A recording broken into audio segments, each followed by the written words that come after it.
Hi there. You're listening to One of 8 Billion, a podcast about all of us.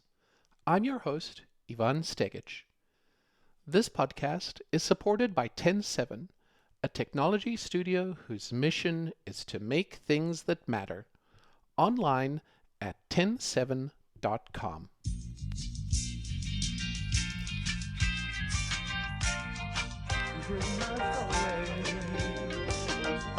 We all have a story, don't we? We've all had successes and failures, joy and disappointment, love and sadness. And yet, we've all made it to here, to right now. Our stories are one amongst 8 billion others. 8 billion other stories, each of them unique, each of them grand in their own way, and each of them a window into the humanity that connects us all. One of 8 billion tells life stories from around the world. Our story today is about Lee Mills, the associate conductor for the Seattle Symphony. Growing up in a small town in Montana, Lee thought he was going to be a physicist until college, when he discovered his passion for music.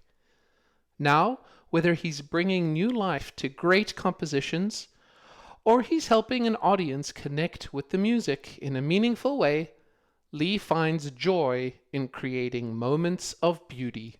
Let's listen. Welcome to One of 8 Billion. Would you please introduce yourself? My name is Lee Mills. I'm an orchestra conductor. Currently, I'm the associate conductor of the Seattle Symphony, which is where I am currently living. I just really love making music and using music as a way to engage with the people around me. That's wonderful. Thank you for being on the podcast with me today.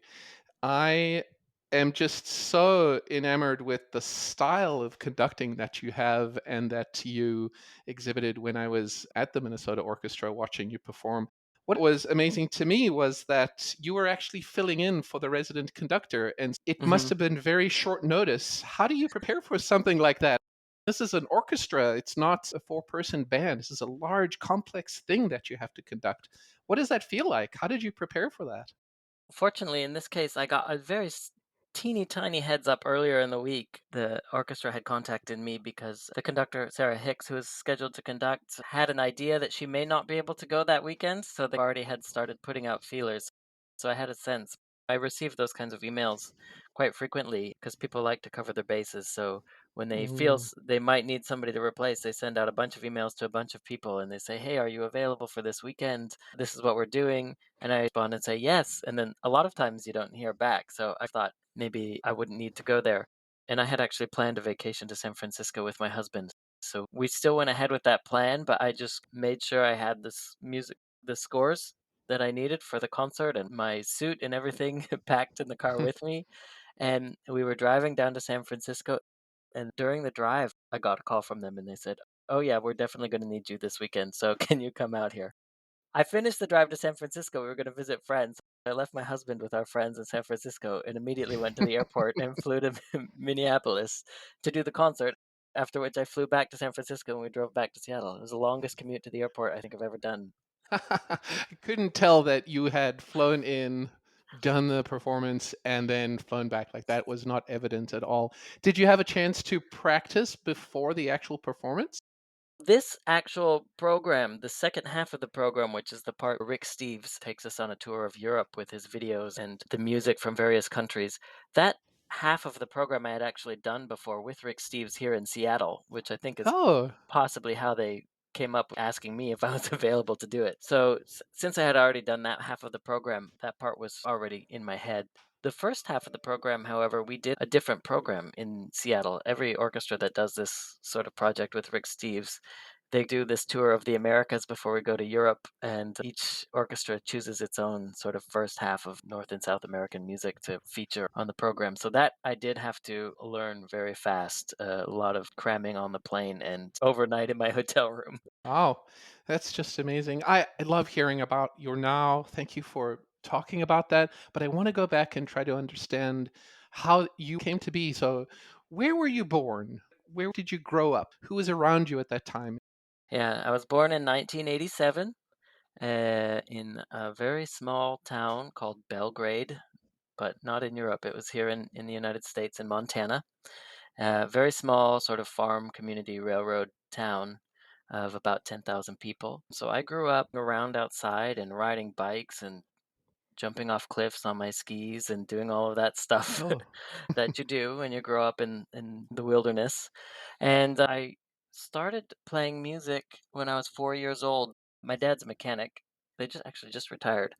My dad's an auto hmm. mechanic, and my mom, they owned a shop together. So my mom did all of the administrative side of the job, and my dad was the mechanic, and they had a couple of other people working for them. But we grew up in this small town, and they had some friends that were moving. And I think if it was, I was very young, so I only know this through stories. But I think what happened was they had helped their friends move, and their friends had this little spinet piano, which is it's a piano that's upright, but it's not one of the tall upright ones. It only comes up to about maybe your chest when you're sitting down. It's quite small, Mm. and they gave it to my parents just as a thank you for helping them move, or they didn't want to move it wherever they were going. I don't know.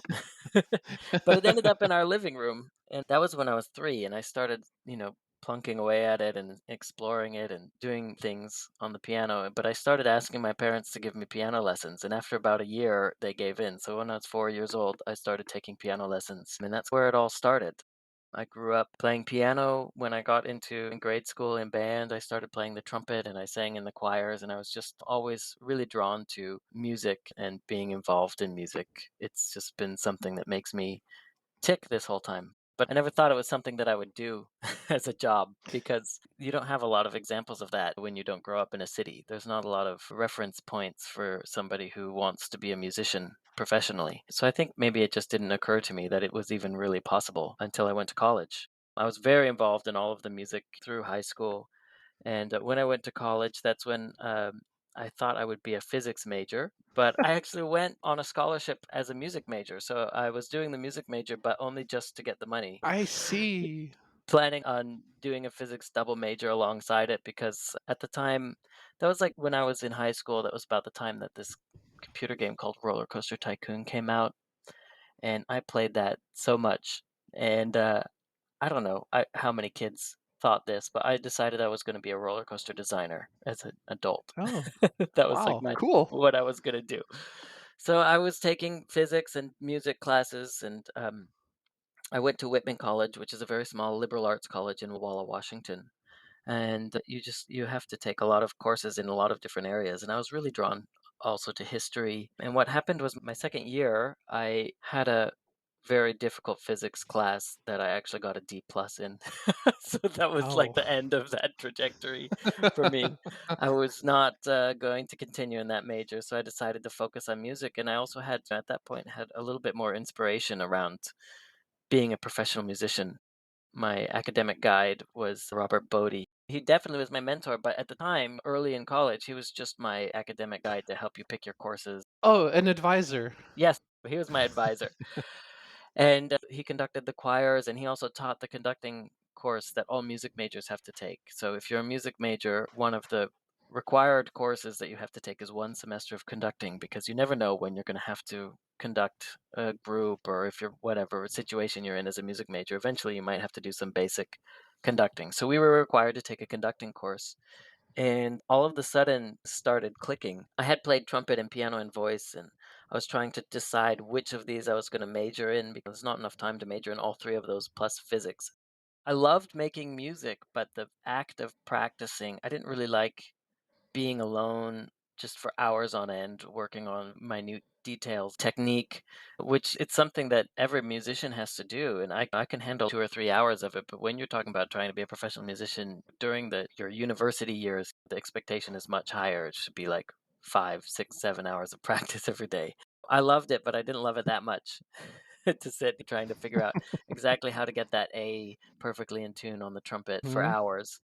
When I started conducting, everything changed. I learned, how to read a full orchestra score, and then I would start checking out scores from the library, and I would just sit. I would wake up in the morning and go to my desk before going to get breakfast or anything, and I would just sit down and start looking at the scores. And before I knew it, it would be like 6 o'clock in the evening, and I hadn't had breakfast, lunch, or dinner, or even really gone to the Mm. bathroom. I had just gotten so lost in the score and the intricacies of it, and that's where things really clicked. I just became really focused on conducting. I put together an orchestra of my peers at the college, so we rehearsed every Saturday afternoon for both of my last 2 years of undergrad, and we put on about 4 or 5 concerts every year. Had a friend who was a piano major, so for his piano recital, he was playing the Liszt piano concerto. And instead of playing it with the second piano playing the orchestra part, he asked if my orchestra could play in his recital. So we played in his recital. There was a voice major who was double majoring in theater, so his senior project for theater had to be to direct a show, and his voice major's recital had to be to sing in a concert. He combined the two and put on an opera production that he also starred in and my orchestra played for. It was a really dynamic and fun time, and the school really supported it. If I had to buy music or rent music, the school paid for it. If I needed an extra musician that wasn't at the school, they would hire a harp player to come in for my concert. So it was a really just a magical environment for me to explore that process. And that's where I completely fell in love with it. And how long have you been a conductor now? So that was 2007 when I put together that orchestra. I think you could say 15 years. The first time I got paid to conduct was in 2011. So about 11 years as a professional. Now, when you're sitting at that desk and you are missing out on breakfast and lunch and dinner, and it's all of a sudden 6 p.m., when you're reading the score, do you hear the music in your head? Do you hear each of the instruments individually or as a whole? What is that experience like as you read the score? At the time, I was just starting to read scores. I wouldn't say that I could hear the whole score just from looking at it. I can hear individual parts in my head. I can follow an individual line of music and piece it together. But at the time when I was starting, I would listen to tons of recordings. If it was a Beethoven 7 symphony, for example, there's thousands of recordings of that piece out there. So what was really interesting to me at the time was just listening to a multitude of conductors and orchestras performing this piece and seeing what all of the different possibilities are for it, because we think of its music, it's written down, it's been around for 250 years in the case of Beethoven, but it's not. It's a living, breathing piece of art. It's not something that's fixed. It's not like a plastic art where that's what you have. It occupies a physical space and that's what it is. It's a recreative art, really. So it doesn't just depend on the original creative artist being the composer, it also depends on the artists who are interpreting it. There's a whole world of interpretations. You can have a Beethoven 7 that's sprightly and cheerful and zippy, or you can have one that's draggy and not very much fun. There's all this whole range of ways to do it, even just in the minutia. Like that particular oboist might play a particularly soulful rendition of their solo that they have at the beginning, or it could be a really soft spoken opening solo. So there's just really millions of ways to interpret the music. Definitely when I started, I was listening to a lot of recordings. For most scores, I can open and get a really good understanding just from looking at the score of what it's going to sound like. But of course, that all changes when you're in front of the orchestra. The musicians are recreative artists themselves. So, as a conductor, we try to bring together all of the 80 people on stage to agree on one underlying mission for the music. But at the same time, as a conductor, I really love leaving a little bit of room for the musicians themselves to exhibit their artistry. I might be inspired. Maybe that clarinet wants to play their solo a little bit differently than the way I heard it in my head. And when I hear it that way, I'm like, oh, of course, why would you play it any other way? I would say I can imagine it in my head, but it's never ever the way that it actually comes out on the end of the day with the orchestra. Thank you for describing it as a recreative art. I never thought of it that way. It's just such an eye opening idea to think of these people as artists, but to think of the act as recreation and that it's different every time. I used to be a physics major as well, so Mm, I totally get the physics connection. One of the things I had to struggle with was this decision between, am I going to major in physics or am I going to major in psychology? So I had mm, this right brain thing going on when I was in college. yeah. Did you experience something like that? Then the additional question is, how does your physics brain, how does your mechanical, methodical A plus B equals C influence the way you conduct and the way you think about a score and music? The first part of physics I aced completely, and that was all the Newtonian stuff. If you drop a ball, it falls on the ground, and it's really easy to understand how that works. I get the Hmm. math behind it, I get the mechanics behind it.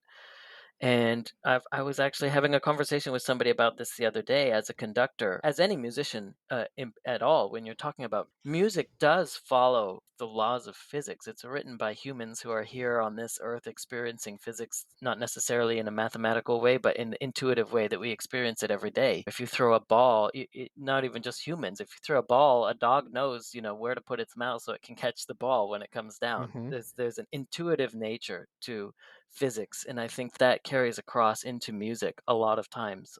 There are genres, concert music today, that have evolved out of avant-garde music that started at the beginning of the 20th century that don't necessarily follow. They would be closer to probably the thermodynamics of physics. They follow big, complicated mathematical equations and things like that. But for most of the music that we listen to, and what we call common practice classical music, which is stuff that follows the normal rules of harmony and that have been established for hundreds of years, that music does fall in line with the intuitive nature of physics. If you go up, you have to come down. You start the symphony in C major, and over the course of the symphony, you modulate and you end up somewhere in the middle of the symphony. You might be in G minor, but then by the end of the piece, you have to come back down to C major, come back to home. So in that moment of when harmonically the piece is the farthest away from what we call the tonic, which is the key you start in, so that would be C major. When you're the farthest away from that, harmonically speaking, that's usually the moment of the most tension in the piece. That's the climax of the piece. So if you could think about it, that Mm. if you're on the roller coaster, that's when you're going up over the top of the really high hill and everybody flies out of their seats and puts their hands up. That's like that Hmm. moment.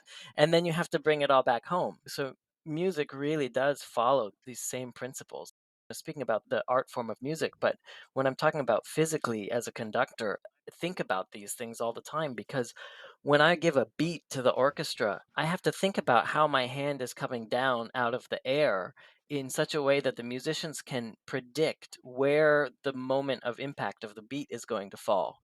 In some way, my arms have to move in a way that's physically intuitive. As I come down from the top of the gesture, the hand has to accelerate on the way down. The baton has to accelerate on the way down, and then it bounces off the beat, and then it goes back up, and you decelerate as you go up, so that people can interpret based on how your arm is moving.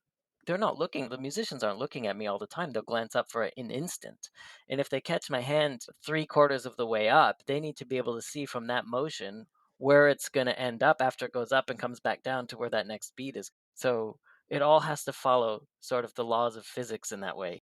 I love these analogies between going up and coming down and how there's this mythology to it. I've always been fascinated by how someone in front of an orchestra can do the things they do to get this team to be more than the sum of its parts, to sound like a whole. Are there any instances of orchestras playing successfully and beautifully without a conductor?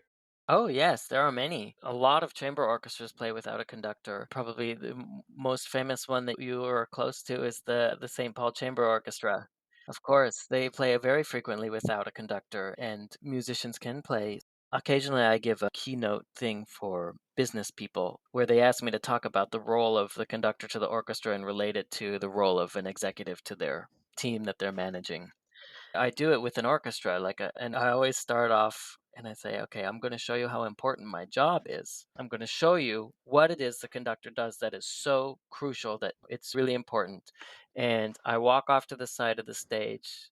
Last time I did it, I was in Brazil in Rio de Janeiro. So I walked off the side of the stage and I made a caipirinha, and the orchestra started and played the piece all by themselves. That's how crucial our job is for an orchestra to be able to play.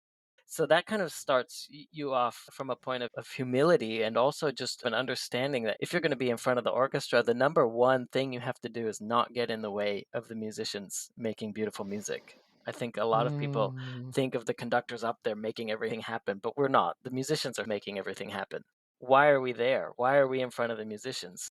To me, it's all about, can I add something to whatever they're doing that's going to push that art to the next level? Can I either open a space for somebody to make a really beautiful solo that maybe the other musicians, when they're trying just to stay together and everything, are not going to give that space? Or can I bring an attitude to the podium that's going to inspire the musicians to play in a different way? Can I bring an energy to the podium that's going to alter the way that the musicians might play? And another thing that we do for musicians is we give them a sense of security. It's very risky making music live. Anything can go wrong.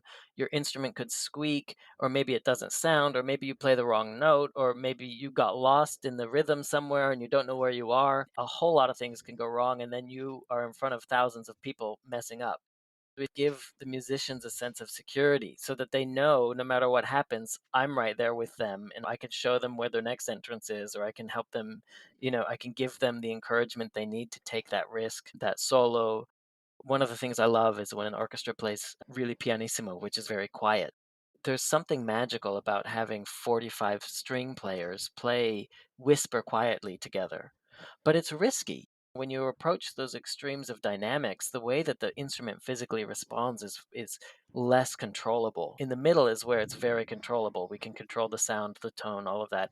But as you get closer and closer to making the quietest possible sound that you can play on the instrument, that's where you run the risk of something physically going wrong. There's a whole lot of things that can go wrong when you're playing on the extremes, both the loud and soft extremes. And I think just being that person, their hype man, just being able to be like, yeah, Hmm. you could Hmm. do it. You could do it. Like, go, take that risk, giving them that extra confidence to get there. I think that's really, really important for a conductor. And then there's this other role that the conductor has that I really believe strongly in, and I think it's just as important as what we're doing for the musicians. Here's another physics lesson. If you think about a conductor from a physics standpoint, what is a conductor? It's a conduit through which energy flows. It can be electrical energy Yeah. or heat or anything like that. If you have a copper wire and you have a battery on one end and a light bulb on the other end, and you put them together, the light turns on. Why? Because the energy is flowing through that wire.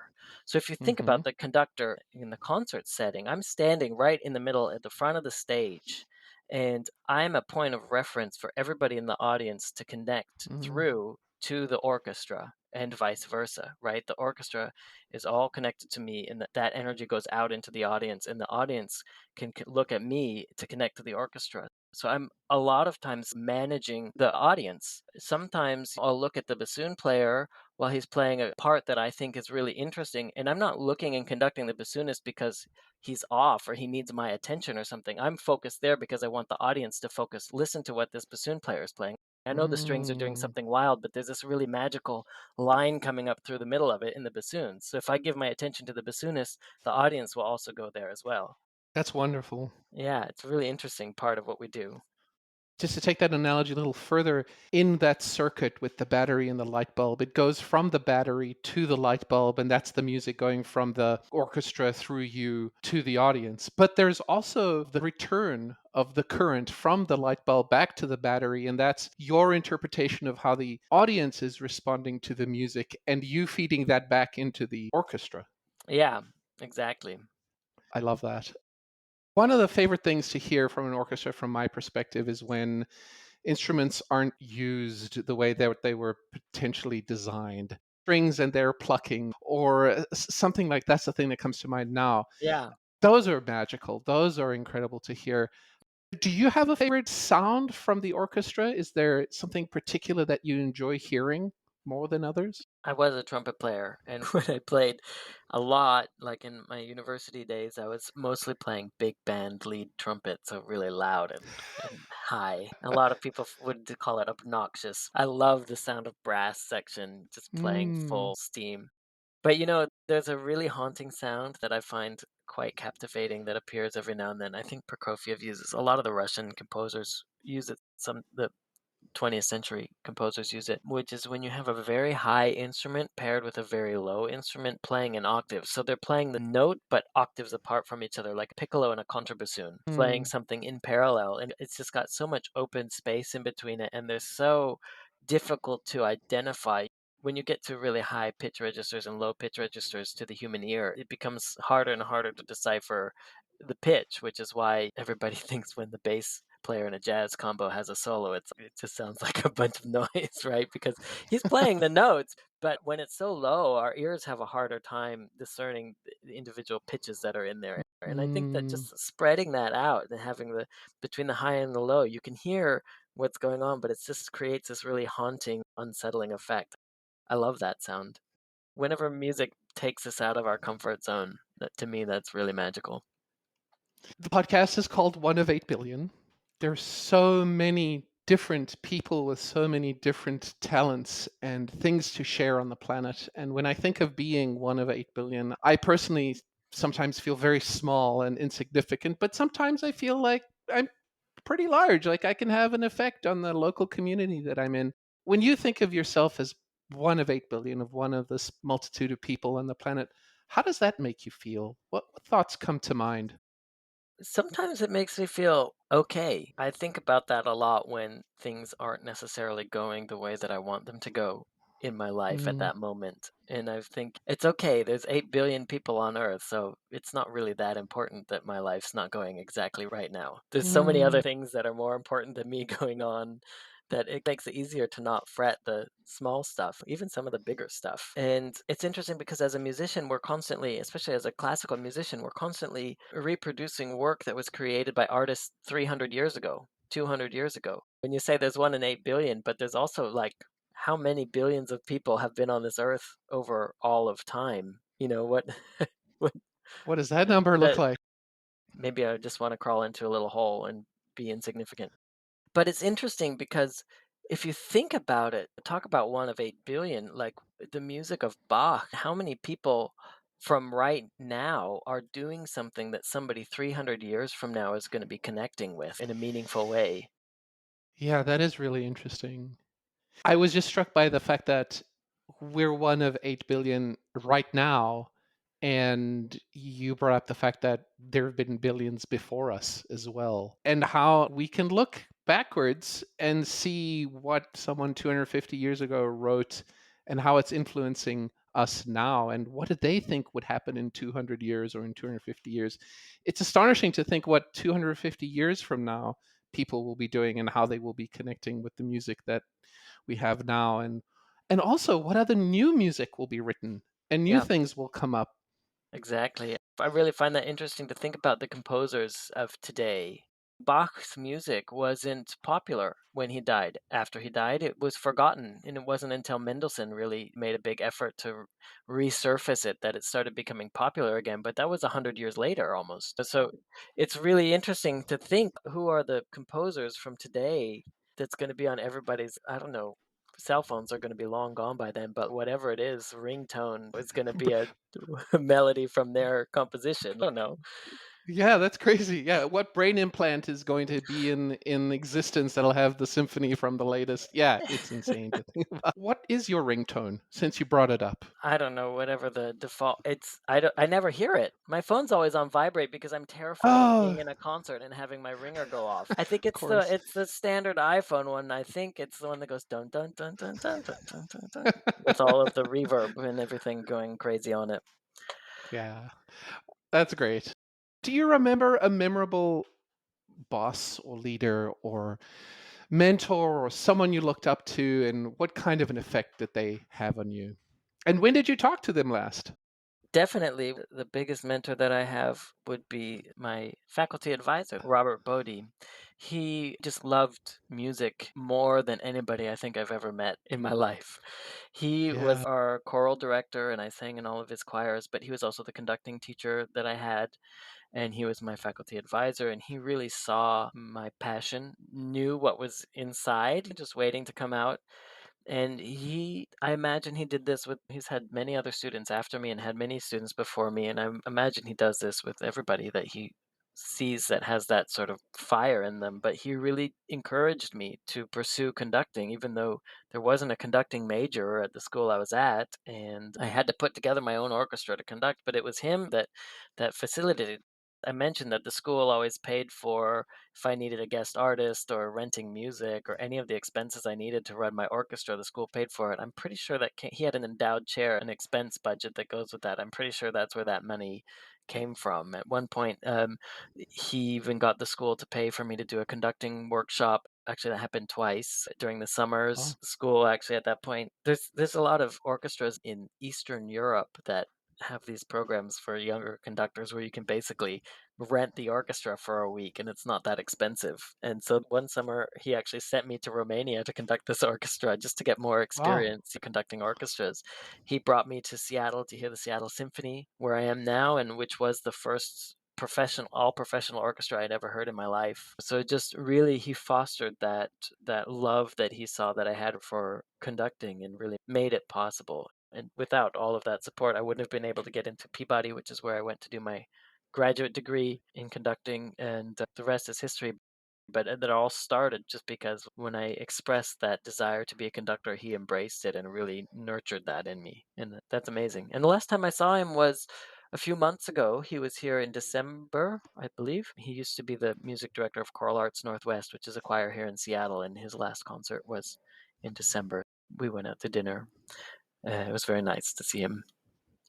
How wonderful that you have that connection and that this person has had such a great influence and positive role in your life. Yeah, irreplaceable, really. I want to change the tone just a little bit and ask you about your greatest struggle in life. What has been that tough thing that you've had to deal with? That's a hard question. For young conductors, especially, there's so much pressure to get the good gigs. And I had a conversation once with somebody from the Los Angeles Philharmonic when I was being cover conductor there. Big orchestras always have a cover conductor, which is like an assistant conductor who sits in the hall and listens and checks for balances and exchanges notes with the conductor around the breaks and stuff. Oh, I can't hear the trumpet here or whatever. And then also your sort of insurance policy. If the conductor gets sick really last minute, you have to step in and conduct the concert. Mm, So I was doing this in with the Los Angeles Philharmonic, and somebody there, we went out to get coffee, and I was like, "Oh, I just feel like I need to be doing more, and I'm not being invited to conduct the Vienna Philharmonic in a subscription concert and all these things." And they said, "Calm, calm. I don't know why all these young conductors these days feel like they have to be doing everything from the beginning, or like you're on a great trajectory. You don't feel like you're not good enough for something. I don't know why people feel this mm, way these days." And I said, "Oh, are you kidding? This was, I don't know, 2 years after Gustavo Dudamel had started as a music director of the LA Philharmonic at 27 years old." So there's a lot of media and there's a lot of attention around the sort of wunderkind young conductor, and it happens in other instruments too. And I'm sure it happens in other fields. I'm sure computer science engineers have people coming in that are 16 that can program a whole operating certainly. system overnight or something. Of So there is a lot of, I don't know, I struggle a lot with just feeling like what I have to say is important enough, or that my way of interpreting music or my artistry of conducting is good enough or at the level it needs to be, just because you're constantly bombarded. Instagram doesn't help, or Facebook. Colleagues who seem to be having like so much more success all the time, conducting the Boston Symphony Orchestra next week, or this person's conducting the Berlin Philharmonic, or all these crazy things that haven't happened to me yet, but hopefully will happen at some point. And I just have to take a minute and breathe and just trust that I'm doing good work. And also, it helps for me to think about what I'm doing is valuable, and I have the honor and the blessing of being able to touch so many people's lives with the work that I do.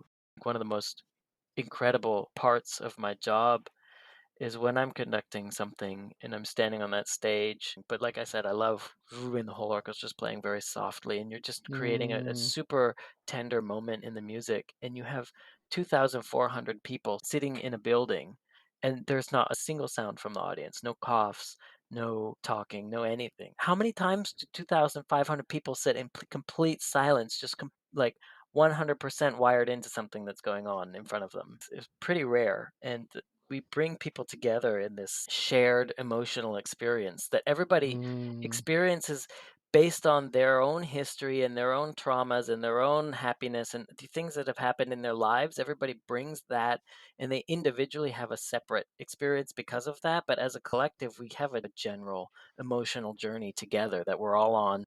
Outside of the performing arts, I don't know of a single other place where that happens. And you could maybe say sports teams, but even then you've got two different sides. People are this team and mhm. against that team, or in politics, it's whatever. And then in churches, everybody's got to be of the same denomination. And music and performing arts, when you're in a theater, it doesn't matter the politics of the religion or the favorite sports teams or anything of any of the people around you, and you're all together having this experience together. That's really magical, and that eases the pain of the fact that I don't think my career is going as fast as I want it to, or whatever. I'm still doing important work every day. Of course you are. And you bring joy to so many people in the moment at the same time. It's wonderful. I can totally identify with being there and being tuned into what you're creating and how the performance is going. That really is a joy that I've experienced, and I'm sure that the rest of the audience experiences as well. What brings you joy these days, outside of conducting, perhaps? Outside of conducting, what brings me joy? The sun. It's been a lot of rainy days here in Oh my Seattle, gosh. so when the sun's out, Same here in Minneapolis. I hear you. the sun comes out, I feel like a completely different person. This is like random, but I'm actually doing my MBA right now for many reasons. Partly because the pandemic just meant such a lower workload, and I felt like I was doing nothing. I should maybe go back to school just to keep myself occupied. And then the other part of it is because if I do one day want to be a music director of a major symphony orchestra, and I feel like the artistic mind of a music director doesn't necessarily allow for space for the sort of business concerns of running an organization of $1 million a year with however many hundreds of employees we have and making sure that we're doing everything that's healthy for the organization. Sometimes could do Mahler 8 and have 1,000 musicians on stage every single night, but that's not gonna be very financially viable in the long run. I'm just doing it so that I could have a better business sense for one day when I am leading an orchestra to be able to do that. But I'm really fascinated by the economics, doing some really interesting things in economics and game theory and things like that. I'm just really fascinated by the course I'm doing right now. That brings me a lot of joy. That sounds so great. I'm so glad that you're doing that. And one final question, what are you reading these days or watching on TV or binging? What's in the mind right now from a pop culture perspective? What am I reading these days? I'm reading The Power of Now by Eckhart Tolle. I have to admit, it's a book that I started reading a while ago and I have to put down every now and then because it's a lot to think about. It's like a pretty intense read. It's not a casual read. And I do love this idea of being present with your consciousness and not letting all of the noise all the time keep throwing you off all the things we perceive from outside. That's my heavy reading right now. Let's see. Of course, everybody remembers Downton Abbey. So Julian Fellows has a new series on HBO Max that's The Gilded Age, and it's all of the same, very brushed over, ignore what the problems are, retrospective of 1875 sort of era. But it's some fun, light entertainment I really enjoyed. I really like period things. Isn't the Met Gala's theme Gilded Age, if Yeah, I'm not mistaken? My daughter was telling me about this. yeah, So there's a connection there, right there, from yeah. something that happened really recently.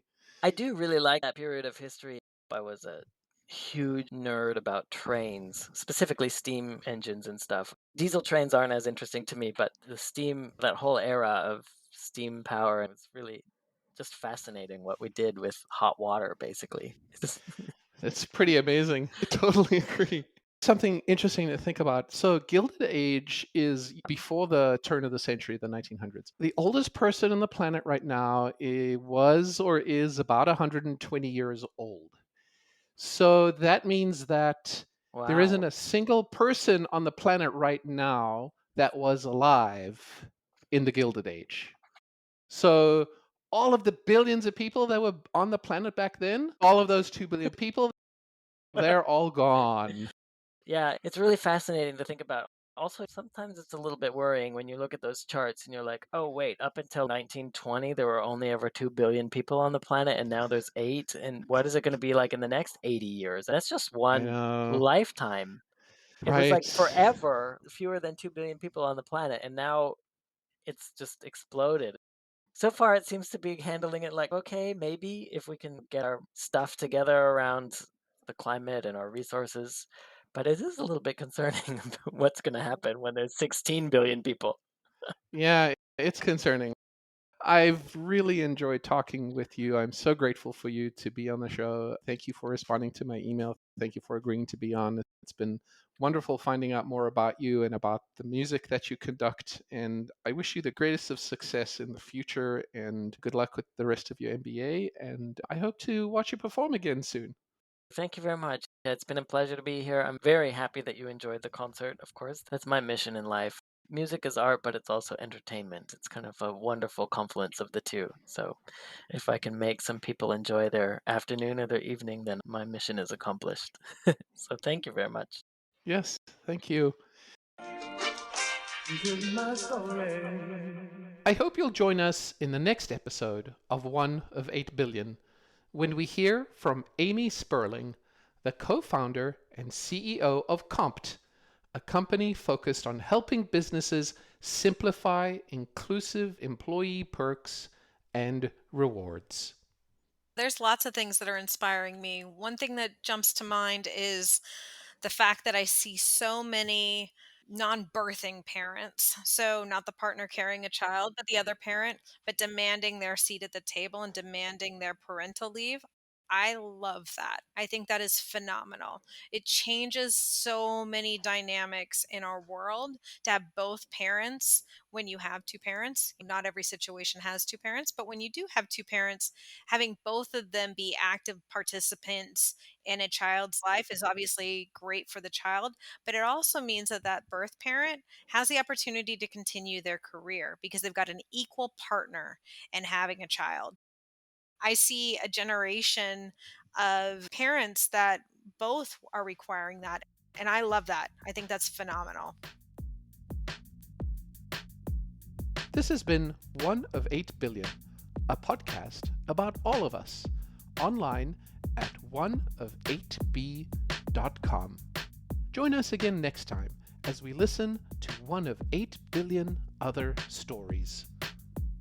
1 of 8 billion is supported by 107, a technology studio whose mission is to make things that matter. Find out more at 107.com. I'm Ivan Stegic. Thank you for listening.